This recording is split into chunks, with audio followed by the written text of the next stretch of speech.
서로 인사하시죠. 살롬. 지난주와 똑같이 멋있습니다. 아름답습니다.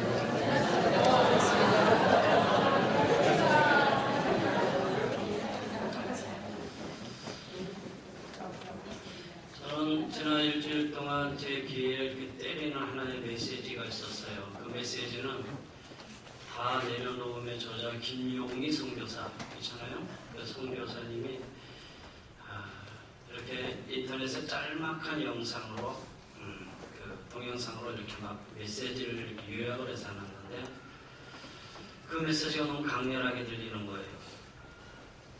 내용은 이런 겁니다. 우리의 믿음이 왜 어제와 다릅니까? 전에는 더 열심히 했는데, 전에는 기도를 많이 했는데, 전에는 더 하나님을 사랑했는데, 전에는 더 열심히 했는데, 왜 지금은 전에 비교해서 안 작다고 얘기하십니까?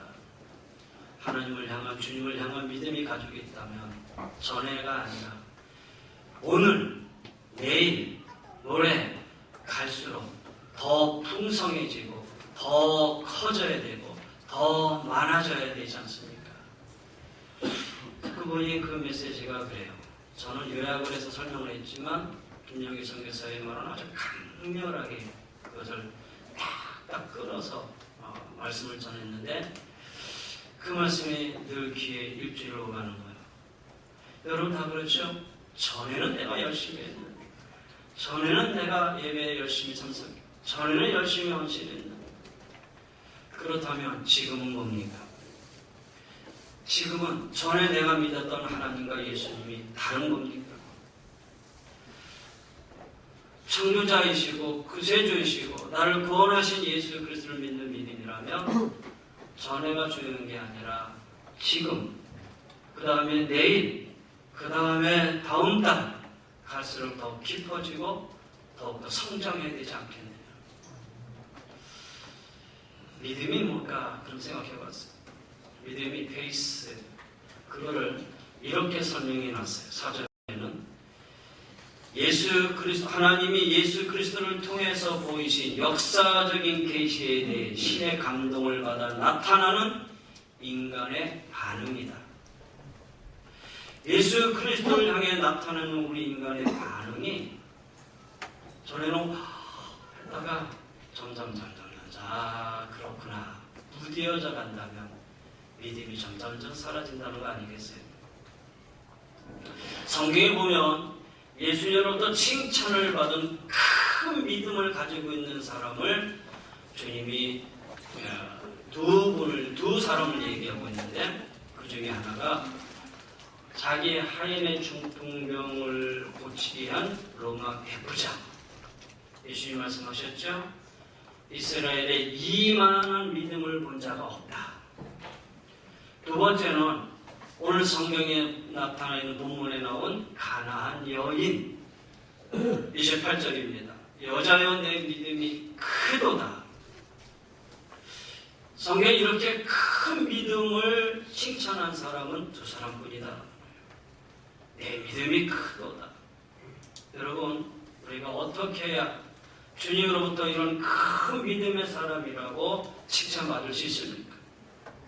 어떻게 해야 어제보다 오늘이, 오늘보다 내일이 우리가 갈수록 믿음이 점점 자라, 더 열심히 주님을 향한 우리의 믿음이 더 아름답고 더 주님을 향해서 우리가 기도하며 예배며 나갈 수 있는 자가 될 수 있을 것이냐라는 오늘 본문을 통해서 큰 믿음을 가진 이 여인에 대한 모습을 한번 살펴보려고 해요.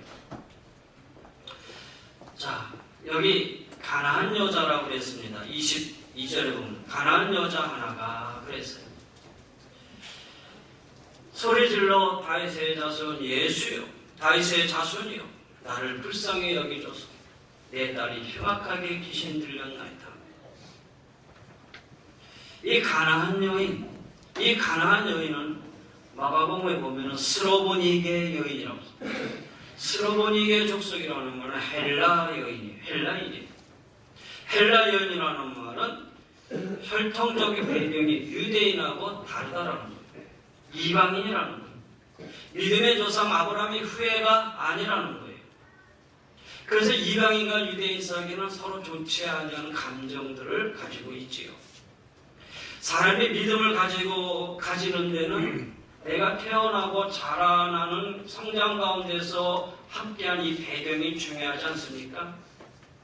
여러분 어떻게 예수님을 믿었는지 모르지만 기독교 집안에서 신앙 안에서 태어난 자녀들은 그냥 기독교 신앙 가지셨잖아요. 또 반대로 불교 집안에서 태어난 자녀들은 불교 신앙 갖기 쉽지 않겠습니까? 천주교 집안에서 태어난 사람은 천주교 신앙 갖기가 쉽잖아요. 바로 자신이 태어나고 자신의 그 신앙 성장에서 배경이 환경적인 요인으로 자기 신앙을 갖기가 쉽다는 거예요. 그런데 이 여인에게 있어서는 주님을 향한 믿음을 가질 만한 배경이 전혀 없어요. 당시 헬라권에 속해 있는 사람들은 헬라의 신들을 섬겼지 하나님을 섬긴다는 말은 없다라는 거예요. 이 사람이 예수님 앞에 나와서 예수님을 향해서 부르짖어야 할 이유가 없는 사람이에요. 그런데 이 여인이 예수님 앞에 나왔어요. 그리고 예수님을 향해서 뭐라고 고백을 하냐면 22절에 주 다윗의 자손이요 그랬어요.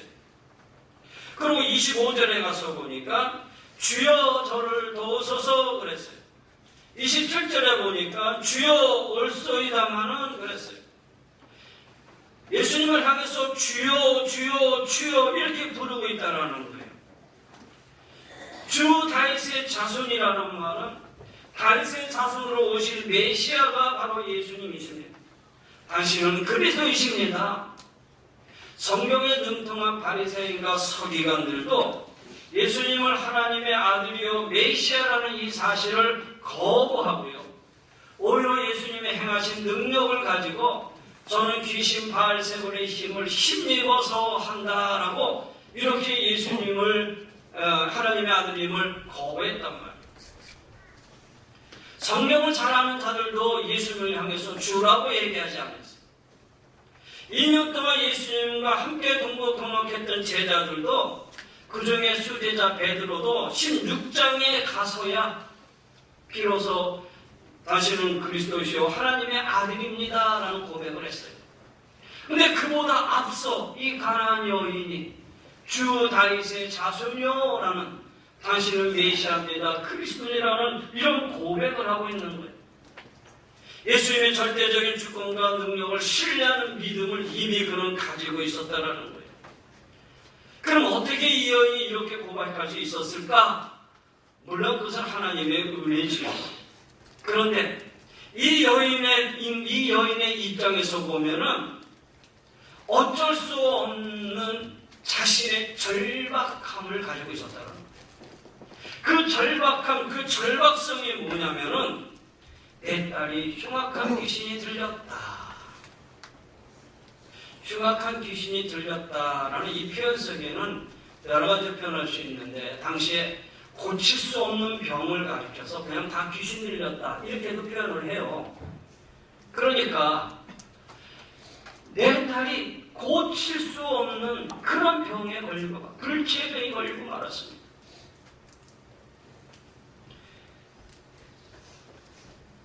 정신의학자 해리스 박사에 의하면요, 세 가지 경우가 인간의 천성을 변하게 만든다 그래요. 첫째는 현재 상황이 너무 괴로울 때 사람은 변한다. 두 번째는 소망이 안 보일 때 인간은 변할 수 있다. 세 번째는 유레카, 큰 깨달음을 얻었을 때 인간은 변할 수 있다.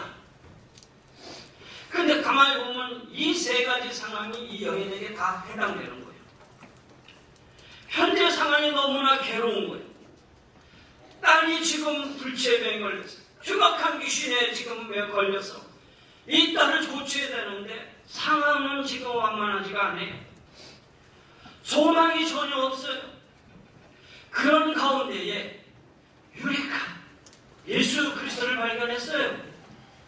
그러니 이 여인이 지금 예수님 앞에 달려 나올 수밖에 없어요.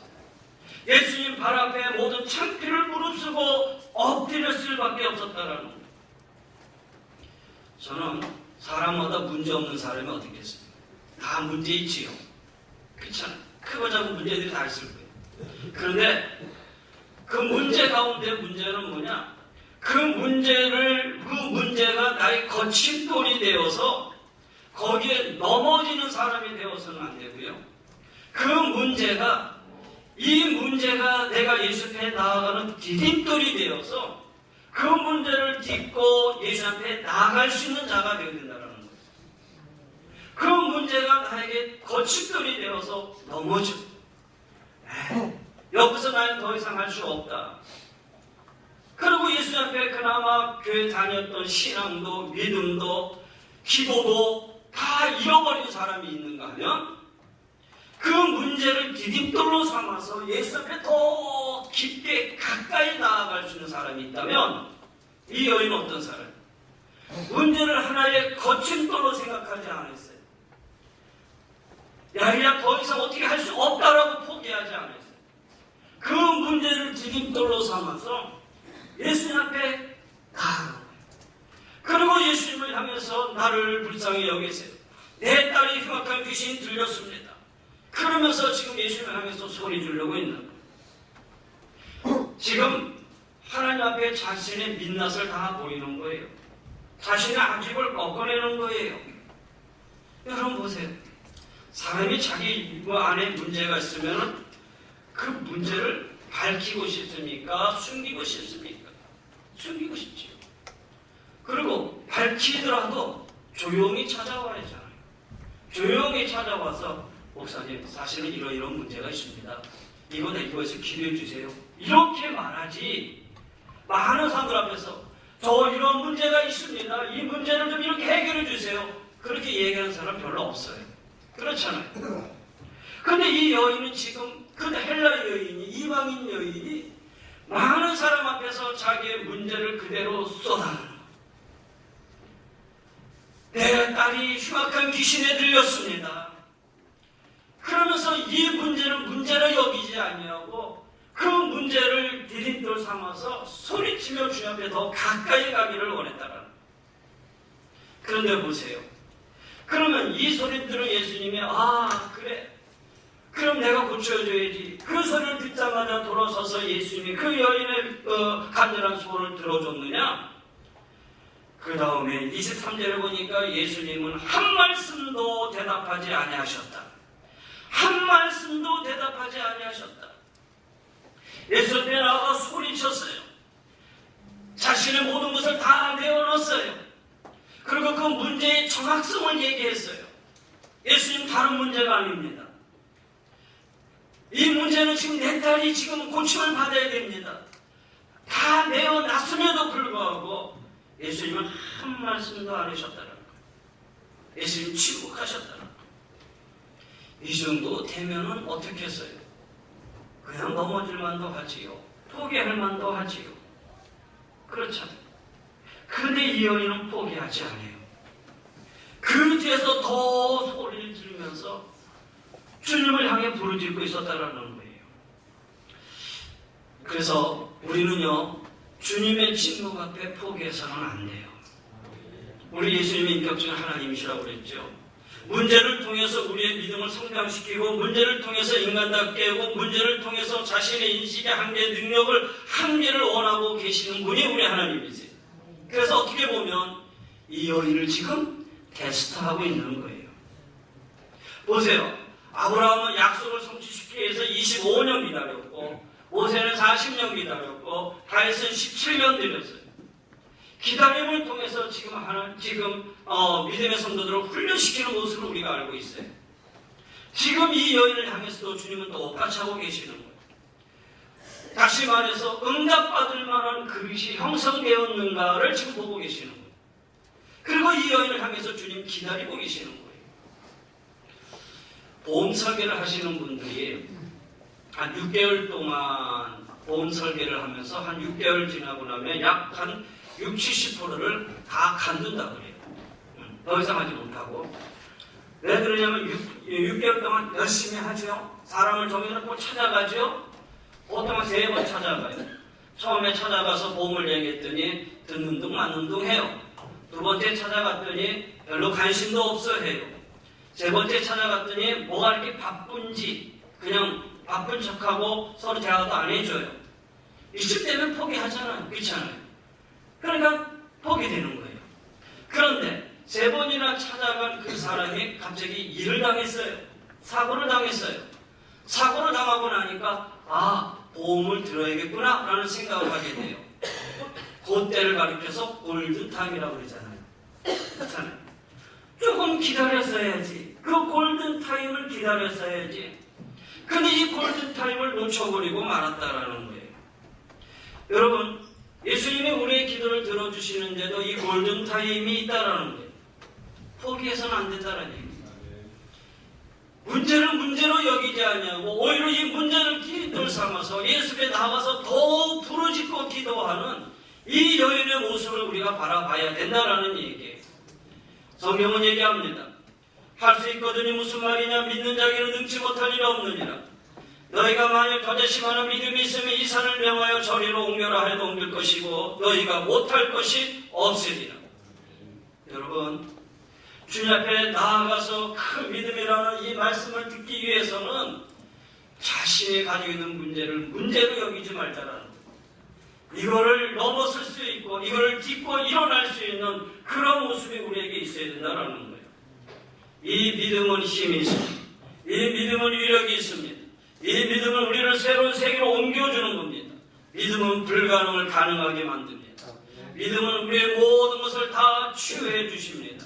우리의 삶의 질을 바꿔주는 게 믿음이다라는 거예요. 사랑하는 여러분, 오늘 이 불신 시대 속에서 큰 믿음 가지고 사시기를 바랍니다.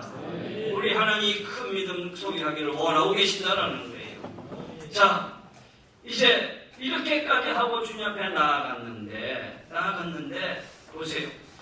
예수님이 한 말씀도 하지 아니하시니 대답하지 아니하시니 거기까지도 좋았어요. 그런데 그 다음에 제자들이 와서 청하여 말하되 그 여자가 우리 뒤에서 소리를 지르니 그를 보내소서. 아니 너무 시끄럽게 굽니다. 그냥 말씀 한마디 하셔서 야 그냥 가게 하라. 아니 제자들이 시끄러가 그냥 그 사람을 보내라. 예수님 서 계셔요. 주변에 제자들이 있어요. 주변에 사람들이 있어요. 그리고 그 여인이 소리를 질러요. 그런데 그 소리를 들은 제자들이 그 소리를 듣고 딱딱해 여겨서 이 여인을 예수님 앞에 데리고 오던가, 그렇지 않으면 자기들이 나가가지고 예수님 지금 너무 바쁘시니까 자기들이 가지고 있는 주님이 주신 능력으로 이 여인의 문제를 해결해 주던가 그렇게 해야 되는데 나서서 너무 시끄럽습니다. 그를 돌려보내주세요. 여러분, 때로요 우리가 믿음을 가지고 주님 앞에 정말 나왔는데 사람 때문에 믿음을 또 잃어버려요. 사람 때문에 시험을 당해요. 정말 내 문제를 극복하고 이 문제를 디딤돌로 삼아서 그러나 소리 지르면서 주님 앞에 나왔는데 그러면 이거 알아줘야 되는데 나오고 났는데 너무 시끄럽다. 뭐 혼자 예수 믿냐? 혼자 열심히 내느냐? 뭘 그렇게 극성스럽게 하느냐? 사람 때문에 마음이 시험 들고 사람 때문에 오히려 가지고 있는 믿음조차도 떨어져. 가장 가까이 있는 사람들이 도와줘야 되는데 가장 근처에 있는 사람들이 그를 도와줘야 되는데 오히려 그를 향해서 힐난하고 조롱, 그를 돌려보내려 한다는 얘기예요. 성가시게 하고 있다는 거예요. 가지고 있는 믿음마저도 사라질 수 있는 그런 때예요. 교회 나가서 봤더니 뭐 교회들 다 그렇고 그렇잖아. 중직자들 다 그래서 그렇고 뭐 목사 그래서 그랬고 교회가 다 그런 거 아니냐고. 정말 도움이 필요해서 나갔는데 다 외면해버리고 마는 거예요. 근데 이 여인은 어떡합니까? 뒤에서 소리 질러. 그리고 그 사실이 들은 채도 하지 아니하시는 예수님에게 들어갔고, 그리고 제자들은 그를 돌려보내려고 했지만은 그럼에도 불구하고 주를 향해서 소리를 질러요. 그러니까 큰 믿음을 가질 수 있었던 두 번째 요소가 있다면 인간적인 방해 요소가 있어도 그것이 걸림돌이 되지 아니하고 오히려 그것을 디딤돌로 삼아 한 걸음 더 나아갔다는 거예요. 자신의 문제를 문제로 여기지 않고 그것을 디딤돌로 삼아 나갔다면 이건 자신과의 싸움이죠. 두 번째는 사람들이 그것을 강해해도 그 사람들이 내 믿음과 신앙의 걸림돌로 생각하지 아니하고 오히려 그것을 디딤돌로 삼아 또 주님 앞에 나아갔다라는 거예요. 여러분, 우리가 이 여인이 지금 예수님을 만나러 간 거지 제자들을 만나러 간 건 아니거든요. 그렇잖아요. 그런 목적이 분명했어요. 우리도 마찬가지예요. 우리가 사람 보고 예수 믿는 거 아니에요. 교회 보고 예수 믿는 거 아니라는 거예요. 교회 장로님, 권사님, 집사님, 목사님 보고 예수 믿는 거 아니라는 거예요. 여기 함께 계시고 교회 머리가 되시는 예수 그리스도 보고 우리가 믿음 생활하고 있는 줄 믿습니다. 여러분 그거 분명히 하세요. 물론 우리가 모교회가 돼가지고 그렇잖아요. 여러분 신앙생활의 첫 사랑에 대해서 우리는 이렇게 섬기는 분들이 대다수잖아요. 그 가운데 이런저런 관계들이 다 엉켜져 있을 거예요. 그것 때문에 신앙생활 하다 보면 오히려 그것 때문에 마음 상처당할 수 있어요. 어떤 이유로 하나님 이 안에서 우리의 신앙생활을 이어져 가든지 간에 여러분 성도의 교제 안에서 교제를 넘어서 예수 그리스도를 바라보며 나갈 수 있는 우리 성도님 되시기를 주님 이름으로 간절히 권면하며 축원합니다. 믿음의 주여 온전케 하시는 이 예수를 바라보자 그는 그 앞에 있는 기쁨을 위하여 십자가를 참사 부끄러움을 개의치 아니하시더니 하나님 보좌 우편에 앉으셨느니라. 누가 우리를 위하여 십자가를 지셨느냐? 장로님이 지신 게 아니고 목사님 지신 게 아니고 권사님 지신 게 아니에요. 우리를 위해서 십자가를 지신 분은 예수님이시다라는 거예요. 사람 의지했다면 실망할 수밖에 없어요. 다 부족하기 때문에 예수님 믿는 거 아니겠어요? 사람은 좋을 때 좋은 거예요. 그렇잖아요. 좋을 때 다 좋아요. 근데 문제 생기면 하나도 책임 안 져요. 그렇잖아요. 그래서 사람은 믿을 대상이 못 된다라는 거예요. 오직 우리의 믿음의 대상은 예수 그리스도 뿐이다라는 거예요. 사람은 우리가 끝없이 용서해야 할 대상이고 그리스도의 사랑으로 사랑해야 할 사랑의 대상자지 사람을 신뢰할 대상은 아니라는 거예요. 산은 넘으라고 있는 것이고 물은 건너라고 있는 거예요. 사람의 장애물에 치여 쓰러지는 사람이 아니라 그 장애물을 딛고 일어설 수 있는 사람이 큰 믿음이 될 수 있는 거예요. 가끔 신앙이 실족되어 넘어지는 사람들이 보면은 다 이 사람의 장애물에 걸림돌이 돼서 넘어져서 신앙 잃어버린 사람들이 얼마나 많이 있는지 몰라요. 여러분, 우리는 넘어서는 게 아니고 그것을 넘어서서 큰 믿음의 소유자로 나가야 된다는 얘기예요. 자,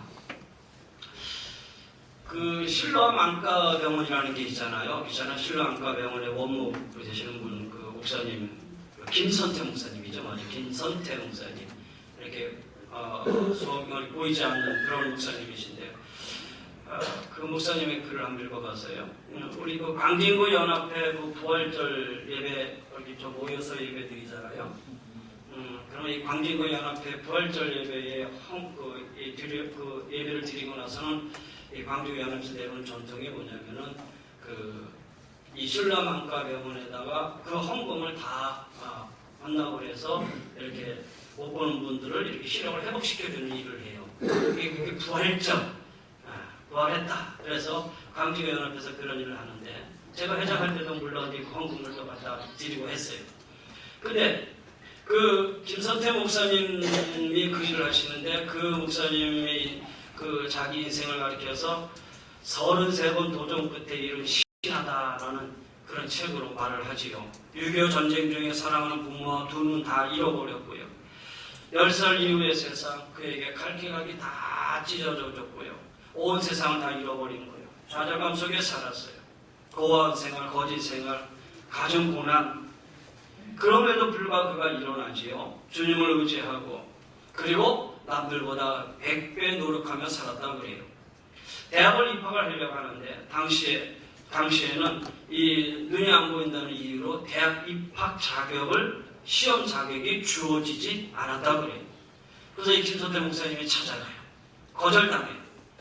근데 그 책에 보면 무려 33번을 찾아갔다 그래요. 문ገብ을 33번 문교부 문을 두드린 끝에 시험 허가를 받고 그 다음에 시험에 합격해서 숭실대학 철학을 전공했다고 하죠. 후에 미국 안과 의사들과 제휴해서 여수에 수용되는 음성 한센시 환자 70명에게 강명의 빛을 찾아주고 중국 조선들을 찾아가서 400명에게 무료진료 해주고 필리핀 바기오제 원주민들에게 개안수술을 해주고 이렇게 그 사역을 지금도 이어나가고 있다고 그랬죠. 전국의 20만 시각장애인 500만 저시력자들을 위해서 농촌과 섬지역 무료진료를 위해서 지금도 신라안과병원 대형버스로 순회 무료진료를 하고 있다고 그래요. 하나 예를 들었지만 자신이 가지고 있는 문제를 문제로 여기지 않았어요. 그리고 사람이 방해하는 것을 방해로 여기지 않았어요. 오히려 딛고 일어섰어요. 사랑하는 성도 여러분, 우리가 살다 보면 방해물이 될 수 있는 사람도 얼마든지 있고요. 우리를 넘어뜨려 하는 일들이 얼마든지 있다라는 거예요. 그럴 때일수록 우리는 그것에 걸려 넘어지는 것보다 딛고 일어설 수 있는, 누구를 향하여? 주님을 향하여 딛고 일어나갈 수 있는 그런 성도의 삶이 되시기를 주님 이름으로 간절히 권면하며 축원합니다. 자, 근데 그 다음에 보셔요. 그 다음에 보시면요. 자, 24절이죠. 드디어 예수님이 입을 여셔요. 근데 입을 여셨는데 그 말이 참 가관이죠. 이런 표현이 좀 그런데 뭐라고 해요? 이렇게 얘기해요. 나는 이스라엘의 집에 잃어버린 양에는 다른 데로 보내심을 받지 아니하였노라. 이 말은 무슨 얘기예요? 나 너를 고치러 온 사람이 아니야. 그런 얘기거든요. 아니 지금 이렇게까지 해서 왔는데 예수님 입을 여신 게 그 대답이 겨우 뭐냐? 나 너를 고치러 온 사람이 아니야. 너 때문에 온 자가 아니야. 그러니 그 다음에 보세요. 25절에 여자가 와서 예수께 여쭤라 이르되 주여 저를 도우소서. 너 때문에 오지 않았다고 하는데도 이 여인은 또 엎드려서 도와달라고 주께 간구해요. 그럼 이 정도면 예수님 좀 접어야 될 거 아니겠습니까? 그런데 예수님이 그 다음 26절에 그 말에 도와달라고 하는 그 말에 예수님 또 이렇게 대답하셔요. 자녀의 떡을 취하여 개들에게 던짐이 마땅하지 아니하니라. 무슨 얘기야? 야, 내게 떡이 있는데 이 떡을 자녀에게 줘야지 어떻게 개에게 주느냐? 이 말은 무슨 말이에요? 너는 못 알아는 거예요? 개다. 좀 거칠게 말하면 너는 개다. 이거 얼마나 굴욕적인 말입니까? 개치고를 소리질러 소리질러 주님 앞에 나왔는데 자기의 문제를 딛고 일어서 나왔고 사람이 강의하는 것도 딛고 일어서 나왔음에도 불구하고 이 정도 왔으면 주님 잘 왔다 하셔야 되는데 주님 말씀하시기를 너 때문에 온다 내가 아니다. 이 떡을 어떻게 개에게 주느냐. 자존심을 확 깔아. 뿐만 아니라 아주 굴욕적인 말을 한 거예요. 그런데 이 여인에게 있어서 지금 가장 중요한 것은 그 어떤 것도 그에겐 들어오는 게 아니에요. 지금 내 딸을 고치겠다고는 이 하나뿐이었어요. 지금 그녀에게 있어서는 자존심의 문제가 되는 것도 아니에요. 어떻게든지 내 딸을 고쳐야겠다는 문제, 죽느냐 사느냐의 문제였다는 거예요.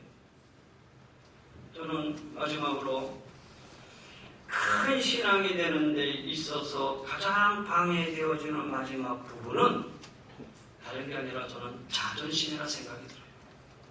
이거 극복해야 된다는 거예요. 하나님 앞에 나오는 데 있어서의 싸움은 자존심 싸움이 아니라 영적 싸움이 된다는 거예요. 내가 영적으로 죽느냐 사느냐의 싸움이 된다는 거예요. 여러분 자존심 싸움 그 얼마나 대단한 것인지 모르겠지만 호흡이 멈추면 끝나는 거 아니겠어요? 그렇잖아요. 그러면 그 자존심을 아무도 쳐다보지 않는다라는 거예요. 그래서 칼바르트가 그런 말도 했어요. 자존심이야말로 원죄의 뿌리다라는 말을 했어요. 우리가 예수님 앞에 나오기 위해서는 이 자존심의 벽을 허물고 겸손하게 주님 앞에 무릎 꿇지 않으면 안 된다라는 거예요. 이 여인이 이렇게 얘기하죠. 주여 옳습니다. 주여 옳습니다. 예수님이 그 믿음이라고 얘기하지 않아도 우리가 이 정도만 읽어도 야, 우리에게 감동 오지 않습니까? 어떻게? 주여 옳습니다.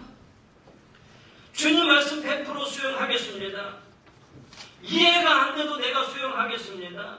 소문해가 안 돼도 내가 수용하겠습니다. 천지만물을 지으시고 섭리하신 하나님의 뜻을 내가 받아들이겠습니다. 왜? 이 말씀을 하는 분은 다름이 아니라 주님이시라는 거예요. 예수님의 권위를 인정하는 거예요. 주인 대신 메시아 되심을 그는 인정하고 있는 거다라는 거예요. 예수님이 절대적인 주권과 능력을 지금 인정하고 있는 거다라는 거예요. 내 자존심이 뭉개어진다 하더라도 예수님의 말씀을 전적으로 받아들이겠다라는 거예요. 그런 거잖아요. 주님 옳습니다라는 거예요. 자신이 비참한 개라는 사실도 예수님 앞에서 인정하고 있는 거예요. 죄인 중에 괴수 전적으로 타락한 인간임을 이 여인은 주님 앞에 인정하고 있는 거예요. 그러면서 뭐라고 얘기하느냐? 주님 옳소이다마는 개들도 상 안에 개들이 아이들이 먹던 부스러기를 먹습니다. 먹던 부스러기 개들이 그 밑에 있다고 먹지 않습니까? 이걸 다른 말로 얘기하면 부스러기 은혜라도 주세요. 상에서 떨어지는 은혜라도 주세요. 마치 상 아래서 꼬리를 흔들고 주인의 호의를 기다리는 귀여운 강아지도 부스러기를 먹듯이 자신의 딸에게도 그런 부스러기 은혜를 베풀어 달라는 거예요. 이 개라는 말로 자신을 지칭할 때 받는 인격적 모멸감과 훼손된 자존심을 개의하지 아니하고 주님의 은총을 간청하고 있는 거예요. 바리새인과 서두리관들은 이렇게 하지 못했어요. 그들은 우월의식, 오만함감에 사로잡혀 있었죠. 근데 이 여인은 달랐어요. 주님 개라도 좋습니다. 부스러기라도 먹을 수 있게 해주세요. 주님의 냉대와 멸시에도 불구하고 주님께서 자신에게 부스러기 은혜라도 줄 것을 호소하면서 주님 앞에 더욱 겸손히 엎드리는 거예요. 어떤 수모를 당한다 하더라도 딸을 위해서는 그 모든 수모를 감당하겠다는 거예요. 여러분, 주님 앞에 나왔을 때 자신의 마지막의 자존심을 내놓지 않고 어떻게 우리의 믿음을 주님 앞에 드렸다고 얘기할 수 있겠느냐라는 거예요. 토스트는 이렇게 얘기합니다.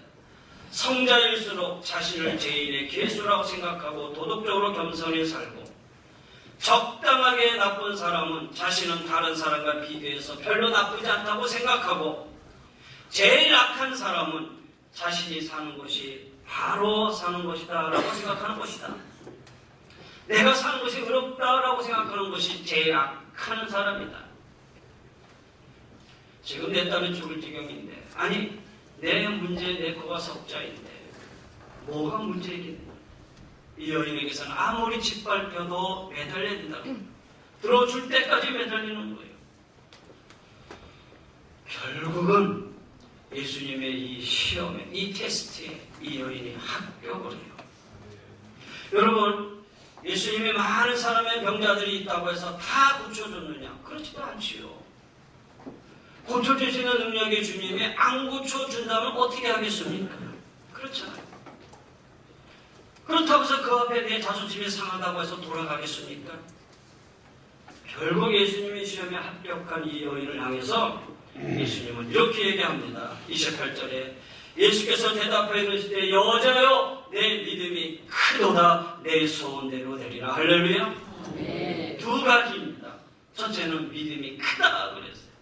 믿음이 크다. 많은 사람이 예수님을 따라다녔지만 로마의 백부장과 이 여인만이 이 칭찬을 받았어요.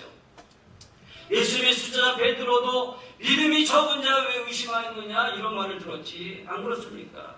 근데 이 두 사람만이 믿음이 큰 자라는 말을 들었다라는 거예요. 줄기찬 인내력, 예수님에 대한 신뢰, 예수님에 대한 집중도, 끈기 있는 신앙, 안 보이는 것을 보이는 것으로 믿는 믿음, 자존심을 내려놓는 신앙, 이 모든 것이 합격 점수를 받았다라는 거예요. 주님만이 문제의 해결자이심을 믿었어요. 주님은 불가능이 없는 자임을 믿었어요. 따라서 여러분, 주님이 말씀하셨어요. 믿음이 크다.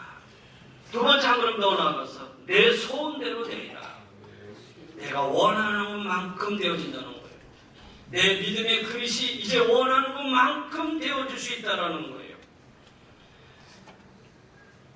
하나님의 축복은 그 수행의 그릇이, 믿음의 그릇이 얼마만큼 되느냐에 따라서 담겨줄 수 있는 것이잖아요. 우리 주님은 큰 믿음을 원하셔요. 믿음으로 구원받고 믿음으로 소원을 이뤄낸다는 거예요. 예수 그리스도를 메시아로 이해하는 것, 오직 그로 말미암은 구원에 대한 확신과 간절한 기도, 하나님 앞에서 정직하게 죄인임을 드러내고 하나님의 은혜만을 의지하는 겸손과 순종, 하나님의 선하심과 자비심에 대해 흔들리지 아니하는 신뢰, 이것이 결국 큰 믿음을 이루게 되었고 내 소원대로 되리라 라는 그런 하나님의 축복도 얻게 되었다라는 거예요.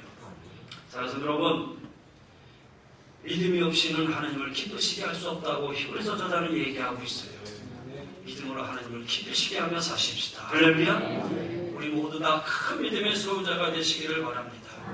말씀을 한번 정리해 보려고 합니다. 여러분, 어떤 문제 있으십니까? 크고 작은 문제 없는 분들이 어디 있겠습니까? 그런데 그 문제를 가지고 아무리 부르짖어도 하나님 침묵하고 있다고 생각하십니까? 풀어도 풀리지 않는 문제라고 생각하십니까? 기도해도 응답하지 않는 문제라고 생각하십니까? 혹이라도 그 문제를 끌어안고 나오지도 못하고 끙끙 앓고 있지는 않는지, 그 문제 앞에 그냥 주저앉아 있지는 않는지, 여러분, 그 문제를 딛고 주님 앞에 나오세요. 번화가 사람으로 인해서 나아가는데 방해되지 않았는지, 문제 가지고 나왔더니 이 사람 저 사람 말로 내가 시험당하거나 상처당하지는 않았는지, 여러분, 그러나 그것도 딛고 나오세요. 주님 앞에 나오세요. 문제에 집착하지 말고 문제의 해답을 가지고 계시는 주님 앞에 집중하세요. 아무리 방해되는 것이 있다고 해도 그것을 디딤돌로 삼고 이루셔야 돼요. 그것을 넘어서면 바로 앞에 주님 계셔요. 거기까지 왔음에도 불구하고 혹시 여러분 자존심 상하는 일이 있다 하더라도 끝까지 포기하지 마세요. 주님 붙들고 내 소원대로 되리라는 말 여러분 꼭 들으시기를 바라요.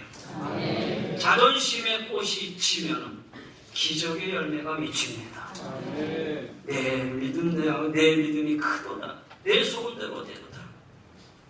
여러분 28절의 말씀, 여자여 내 믿음이 크도다. 내 소원대로 되리라.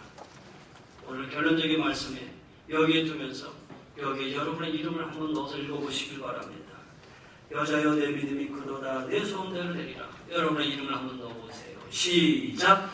기호야 내 믿음이 크도다. 내 소원대로 되리라. 참아 못하겠어요? 참아 입이 열어지지 않으세요? 이왕이면 큰 소리. 큰 소리. 다시 한번. 주님 앞에 이 믿음, 이 소리 듣기를 원합니다. 시작. 기호야 내 믿음이 크도다. 내 소원대로 되리라. 할렐루야. 이 말씀이 저와 우리 성도님 순간순간 삶의 현장 속에서 예수님으로부터 들려지는 귀한 말씀이 되시기를 주님 이름으로 간절히 권면하며 축원합니다. 기도하십시다.